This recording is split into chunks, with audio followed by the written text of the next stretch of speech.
and our nation.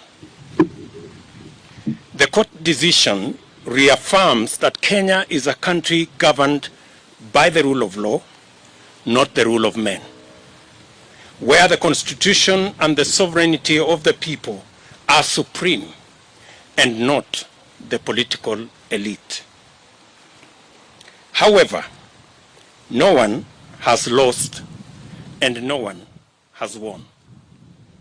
It is a win-win for both the people and the Constitution. The people have won, the Constitution has won, and the rule of law has prevailed. I laud the courage of the judges who have bravely defended the Constitution. God bless them. This is therefore a moment of reflection and appreciation. We thank the Almighty God for giving us this unique day to celebrate our progress as a people and as a nation. We celebrate our institutions which have come of age, foremost the judiciary.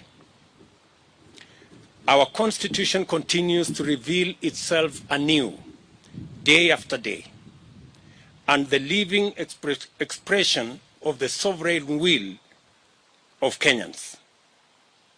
We rejoice in the timeless spirit of freedom that remains alive in our land. We delight most thankfully in the vigilance and the civic engagement that pervades our country, and the commitment by Kenyans of all walks of life to rise and defend their liberty. We may now live our lives and build our nation with the confidence that the brave patriots of our judiciary stand ready, capable, and courageous to secure the promise of our national anthem that justice be our shield and defender. In this spirit, it is time for us, especially the political class, to set down our battle standards and shed our partisan armor and unite in actualizing the aspirations of ordinary citizens. It is time for us to join hands and pursue the priorities of Wananchi with the same urgency, vigor that has been dedicated to the BBI. We must make up for all the time lost, resources spent, and opportunities forgone in the knowledge that time is of the essence. For truly, it is never too late to do the right thing.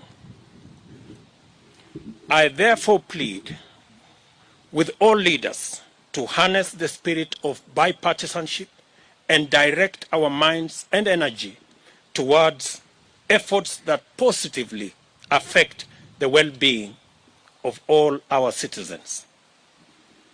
I strongly urge that our starting point in this endeavor is to apply our best collective efforts, mobilize and commit adequate resources towards the decisive management of the COVID-19 crisis in order to free up the country, return our people to work, and restore our economy to its full flight.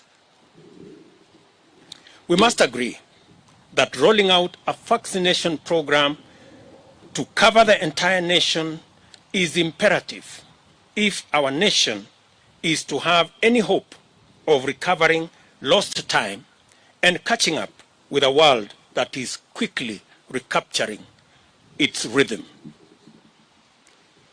Nothing can stop us from achieving full success if we are all united in purpose and pursue this goal with the resolute momentum, energy, and resources previously earmarked for constitutional change. Together with this, we must urgently retrace our path to the Big Four agenda, which packaged a comprehensive raft of policy interventions, programs, and projects aimed at creating millions of jobs for our young people, rejuvenating our agriculture and livestock sectors for food security, agro-processing, value addition, and manufacturing, and also securing the health of millions of citizens through the universal health coverage. I have held extensive discussions with legislators, and we have agreed to fast-track the long-delayed amendments to the NHIF Act in order to unlock the dream of achieving our universal health coverage that was part of our Big Four plan. We have also agreed on a similar initiative to reintroduce amendments to the Housing Act to establish the framework for the actualization of the housing fund that is a prerequisite for unlocking the housing program envisaged under the Big Four plan. This will set the stage for the achievement of the housing pillar of the Big Four agenda.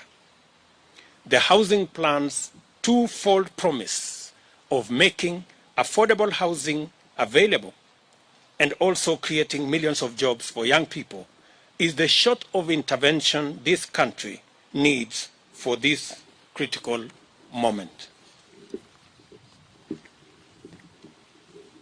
We should work with Parliament in its full bipartisan strength to create the legislative framework required to facilitate mobilization of resources necessary to radically transform agricultural production and productivity.